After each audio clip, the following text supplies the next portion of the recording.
Captain Ants van Rijn. Dobbo, if we can start with the team. There's 5 changes. We've got some players coming back, some new faces. So it'll be interesting to see how they go tomorrow night.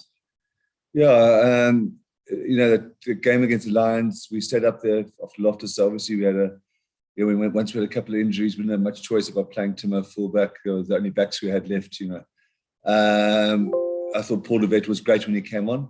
So nice to give him a start. He hasn't had many starts, with Herschel and over the last while. And then I think it's, I think Reinach is probably, well, not probably, he is hooker number 9. Very pleased to have got him. He's got a guy with top 14 experience, and he's got experience, a lot of pro 14 rugby and Super Rugby as well. So we're lucky to get him in. I'm excited to see how he goes.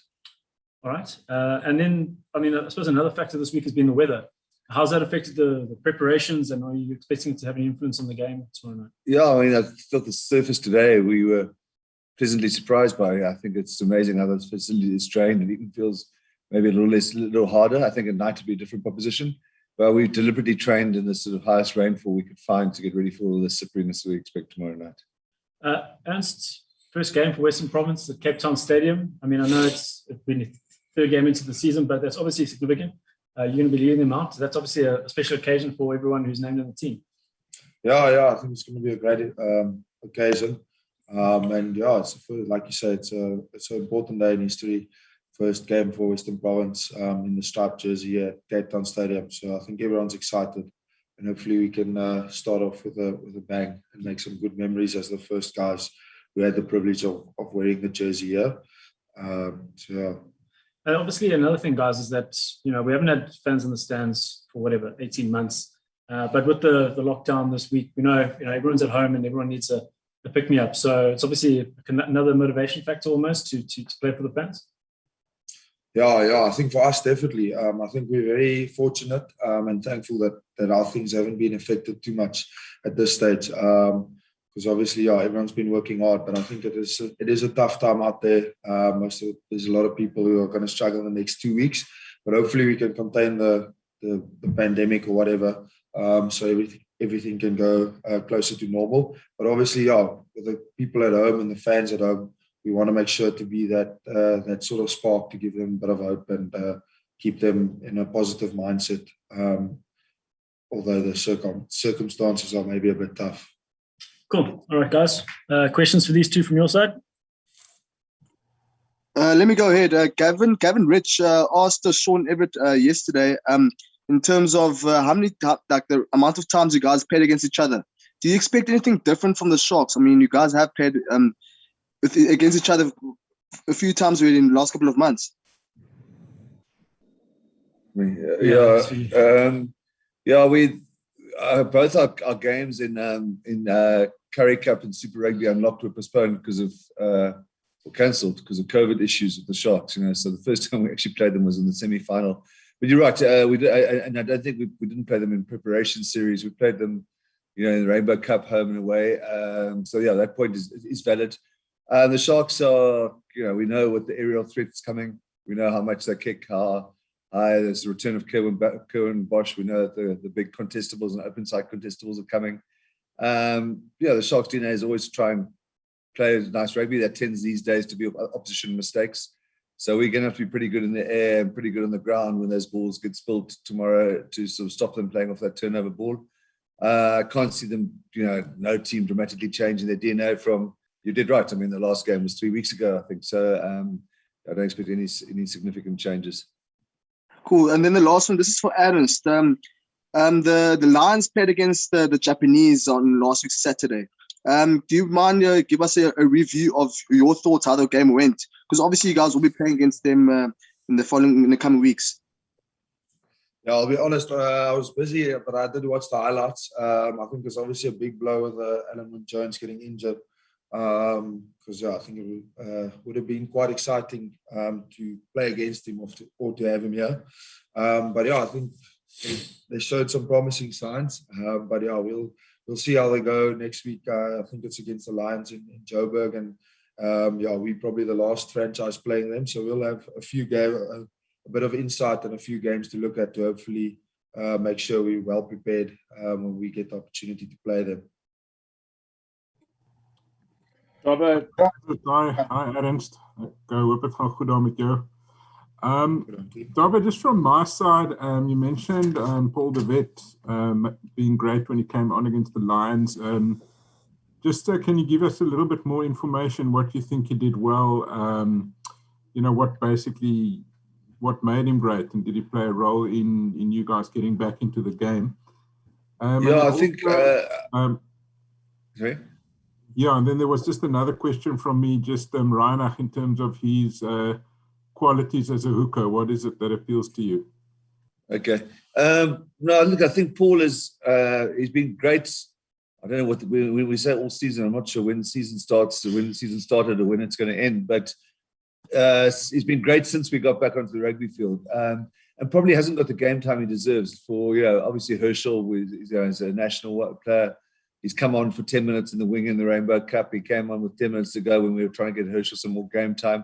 So he hasn't many opportunities. What I really like about Paul is a couple of things. I think at the moment he's just not making wrong decisions in terms of clearing the ball. He's clearing it fast and in the right direction. He's obviously got a massive X factor with his break and his speed. You can see that try he scored last week, or I think there was one try when he was on the wing at Loftus the week before. He was on the wing where he had a line break and a massive leg drive. So Paul fulfills a lot of things. I think he's really fast clearer. I actually think he's a really, really good scrum half. I think he's somebody who could go quite far in the game. At the moment, I think he's bringing speed to our game and making the right decisions, which is really nice. Also helps, as I say, that he can cover wing, so can Godwin to a degree. As regards Reinhard Venter, what we really needed was a set-piece hooker. A guy who can really scrum, who can really throw in well, which is what we've got. As I say, if you take out, there for various reasons, there were 4 hookers that Marty's have played, all of which were somewhat contracted by us, but all keen on. They're all unavailable for various reasons, like Andre who could go into SM20, JJ Kotze injured. There was one of the UWC starting hooker is injured. Orange, the UCT starting hooker is injured, and of course we've got Chad Solomon is injured, and of course Bongi and Skara at the national. So to have somebody at the national camp, so to have somebody of his quality is fantastic for us as Reinhard. But I think if you've seen him, you'll realize he's a set-piece hooker. His nickname's Geezer. He's not called Geezer because he makes line breaks all over the field. He does a lot of the work in the engine room. So we're just pleased to have a guy who's a really good technician because the scrum is important to us. And I think we sort of fell away a bit at Ellis Park in the scrum, so hopefully he can shore that up a bit. John, Jan, it's been a while since you played a proper winters game. I mean, you've been playing summer rugby for. Give us, maybe Ernst as well, just give us an insight into playing. I know you spoke about the surface and the conditions, but it's very different playing when it's pouring down like this. Yeah, I think it's true what you say. It's been quite a while. Playing in the summer and stuff was definitely different. But I think it's the normal Cape Town winter. I think a lot of the guys grew up with this weather and playing in this weather, and a lot of guys have been at the Union. So this was normally your time when you played. And also I think a lot of the guys who've toured a bit, like Reinach, who's in Pro 14, obviously they'll know this weather. Some guys on the Australia and New Zealand tours in Super Rugby will also have had tough weather. But I think for us, obviously when it gets wet, and if it is quite wet and messy tomorrow, we want to try and embrace that mess. We want to get the best out of that. I think it's going to be massively important as set piece, and that's something we really want to pride ourselves. We didn't feel we were at our best last week against the Lions, so we want to fix that, make sure our set piece is good and solid, and then I think from there just basics. And most importantly, I think with the wet weather, you want to be playing in the right areas. The Sharks are good to take the opportunities, so we just want to make sure when it's wet that we play at our pace and in the right areas.